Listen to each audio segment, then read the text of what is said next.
Hello friends, Amanda here. Welcome back to Handmade Now Hallmark. Today I've got this fun hot foil card featuring some amazing products from Simon Says Stamp. I was super excited to try out my new hot foiling machine. Let's get into it.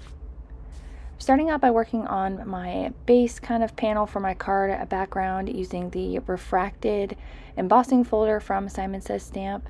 I'm using some crafts cardstock here, and I always like to mist my cardstock ahead of time before I do any 3D embossing. That just helps the paper not crack or damage at all whenever you're running it through the embossing folder. It helps a little bit, just an extra step that you can do. And then I was just playing around with my shims here, and I didn't feel like I had enough pressure the first go around, so I added in just a piece of cardstock to add that extra pressure, and it worked out beautifully. This is such a wonderful embossing folder, and I'm not worried about those wet spots. They will dry over time as I let it sit. The next thing I wanted to do is I wanted to get my hot foiling machine out and ready. I was super excited to play around with this. I just had to get it out right away. I recently talked about this in my haul video, and it does take a little bit of time for it to heat up before you get started, and so I let it sit for a little while to warm up. Probably took about, I don't know, anywhere from 5 to 10 minutes to fully heat up. Once I had it all ready, I got my die cutting machine out as well. Got everything ready. It was kind of hard in my space because it's a little bit smaller, but I made it work. I'm starting foiling with the sketched rose wreath from Simon Says Stamp. This is their foil and cut set. It'll foil, and it also has coordinating dies to go with it, so it's all a nice one-piece set. Once my machine was all heated up here, I took my foil. This is just some gold foil. This is from Spellbinders, and I'm just cutting a piece here to cover over top of the hot foil. What you want to do is you want to lay the shiny side facing the plate, and then put on your cardstock that you're going to use. Add in your shims. I also have a piece of cardstock here. I figured out that I needed just one more tiny shim just to get a really good impression. Now, and then you're going to want to roll it through your die cutting machine nice and slow, frontwards and backwards. It helps you get a good impression as well. I do get a little bit of overfoiling. I'm still working on the process of, kind of combating that. I probably need to get some of that hammer mill cardstock that everyone mentions. It's a really good cardstock for foiling. This one worked out really good. This is the Simon Says Stamp 110-pound cardstock, and it worked out really good. I just used this little sand eraser to kind of take away the areas of the foiling that I don't want. You also can trim the foil a bit closer to where your foiling images are at, just to help with that overfoiling. But either way, it worked out fine for me. I'm going to play around with it a bit more until I get, it's not going to be perfect, but until I get to a point where I'm happy with all of the foiling that I do. It works out nicely on this Simon cardstock, and it works really well on Bristol Smooth cardstock. So those are going to be the two that I work with first to really kind of get the technique down.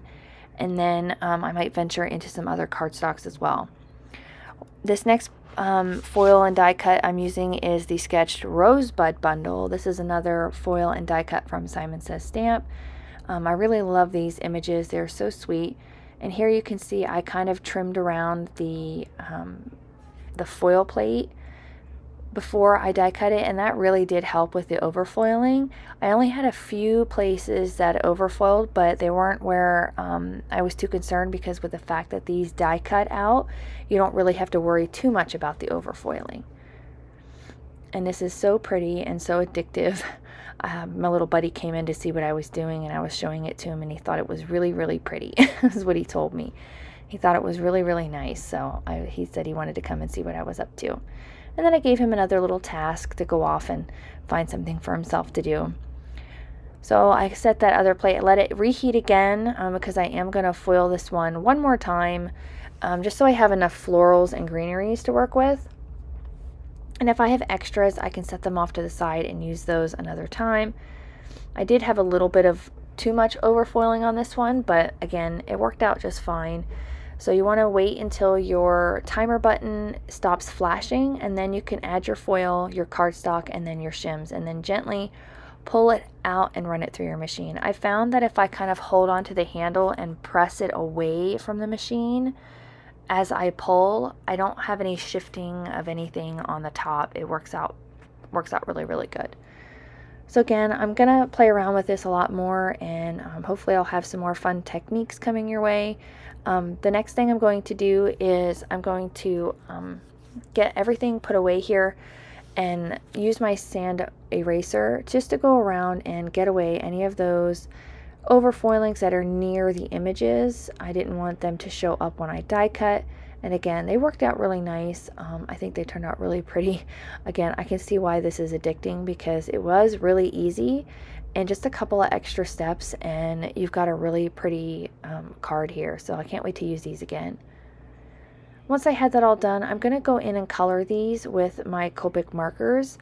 All of my colors are going to be listed on the screen here, and you can color over foil beautifully. It doesn't mess it up at all, and it all looks really nice together. So while I'm coloring, I'm going to put on some music for you to enjoy, and when we're all finished, we'll come back and finish up the cards together.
Once I had all of the coloring finished, I ran them through my die cutting machine with the coordinating dies, and they all die cut beautifully. I love how these turned out. I wasn't worried about the overfoiling at all on this. You couldn't see any of that on here, and they were just so pretty. I'm really glad I went with this really nice orangey color. I typically go with pinks or reds with flowers, but I really wanted to try something different, and these turned out so nice, and they went really well with the foiling colors. Now that my background piece here is all dried from that misting of water, I'm going to go ahead and make it damp again. I'm going to add some gold splatter in the background. That doesn't really translate a whole lot through. You can see it here and there just because of all the dyes that I cover up on top with it. But it's just a nice subtle thing in the background. And I really love the way that this turned out. I love this embossing folder. I really think it's neat. Adds a lot of texture and interest to the background. I was always very hesitant about using busy embossing folders for backgrounds because I felt like maybe they would take away from your main point of the card, but it did turn out really nice, and I like it a lot. Next, I'm going to work on my greeting here.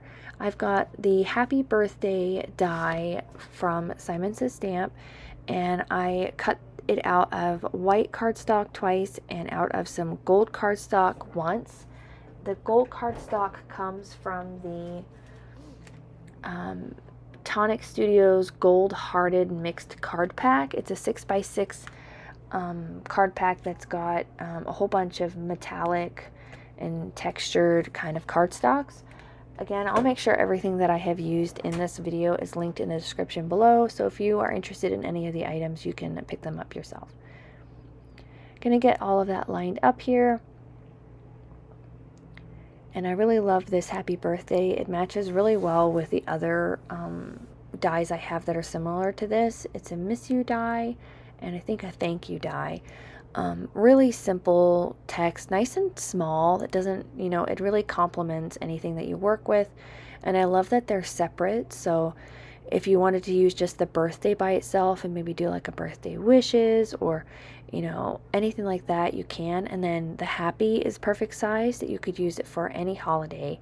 Happy Easter, happy Halloween, happy Thanksgiving. And I really like that a lot as well, that it's a nice versatile die that you can use all year long. And it works perfectly for birthday cards. I haven't made a birthday card in quite a while. I'm glad that I did because I need them. I don't have very many. And the sad thing is I make all of these cards and I rarely send them out. People just come over and ask me, hey, do you have a card for this? Hey, I need a card for that. And I just let them have them. I don't actually send them out, but I need to get better at actually sending out some cards. Get this last one adhered down using my favorite Barely Arts adhesive glue. It works out beautifully. I think I need to get a new die cutting plate because the one I have, I've used it so much that it's starting to, everything's starting to kind of fray a little bit. Like I get all these little hairs all over everything. And I think that's because I need a new die cutting plate because the one I have is pretty well used. So I trimmed down my background panel, and I don't know if my paper trimmer is wonky or what, but recently I've noticed I've been having trouble with it, that it doesn't quite cut straight. It's not like a really expensive paper trimmer. I got it from Walmart a few years ago, and it worked out beautifully. But recently I've noticed that it doesn't quite cut things straight. I was just trying to trim a little bit off of this instead of running it through my die cutting machine with a die, which I should have die cut it ahead of time. That's me not thinking in advance. I was just in so much of a hurry that it's not quite cut straight, and it bothered me so much, you guys. I know it's really not that big of a deal. It's a handmade card, and some people may not notice it, but I was so tempted just to do it all over again. I really could have. I could have redone it. It didn't take that long. But I was trying to just go with it. But either way, the card is still beautiful. And if I really want to, I can make another card just like it, in the same style, and just redo that background piece. So I don't know if maybe I need to upgrade my paper trimmer. I've heard a lot of really good things about that rotary cutter from Tim Holtz. I have the mini trimmer from Tim Holtz, but I've heard a lot of really good things about the rotary one. I thought about maybe picking that up instead of the guillotine one that I have, which I am still very cautious with. I cut my fingers on it several years ago and had to get some stitches, so I'm still kind of wary about it.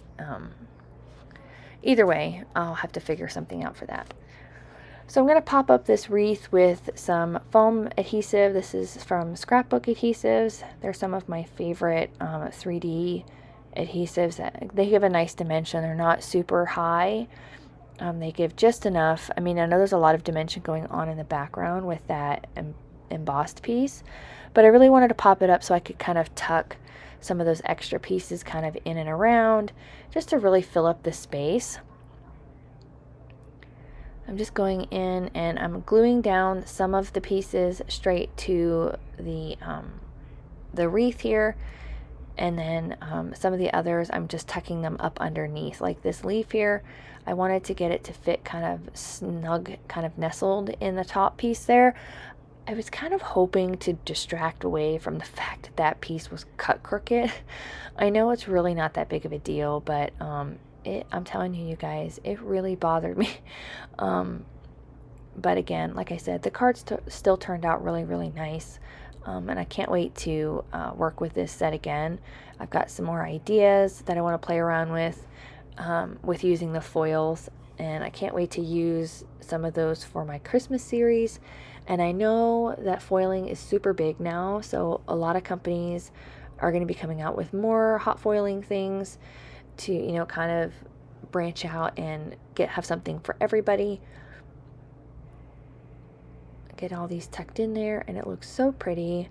I love all the shiny. I was really kind of tossing around the best way to do the happy birthday. I thought about just doing it in white, but I really wanted to add some more shine to it, so that's why I went ahead and did the gold paper. Now here I'm putting in some foam adhesive behind a portion of this happy, just so it kind of floats and doesn't sink in. I probably could have got away with not doing that, but it helps. I didn't want it to like sink in and look weird. It is a little crooked, but not really anything that anybody could notice when you first look at the card. But I wanted to make sure I had enough support that when it did go through the mail, it didn't get like squished in that area since it is open. These would make a really fun shaker card or like a window card into the, like, you know, like a window opening. I think that would be really fun. I've seen Jennifer McGuire do a lot of like window style cards. I think would be really pretty. And then once I had that done, I'm going to add the little dot on the eye. I could have stacked it up like I did the others, but I didn't think it really mattered where I placed it because it's right there with the greeting, and I had a spot to adhere it down with some glue. And I'm going to go in with my favorite flat sequins from Simon Says Stamps, Christmas Confetti Mix. I just recently bought another bag of this because I use it all the time. I use this gold one quite a bit in my cards because they're just so pretty. I think you can buy just the gold from Pretty Pink Posh. I'm sorry, it's not from Simon, it's from Pretty Pink Posh. Anyway, I think you can buy just the gold ones, but I haven't ventured into looking for that yet. But that will finish up this card for today once I get this last one placed. I really hope you enjoyed my first ever hot foiled card. And if you did enjoy the video, please consider hitting the like button. It lets YouTube know that you're enjoying all of the videos that I'm bringing to you. And if you'd like to see more content here, go ahead and hit the subscribe. It's free to do, and you won't miss out on any more videos here at my YouTube channel. Hope you have a wonderful day. I'll see you again soon. Bye.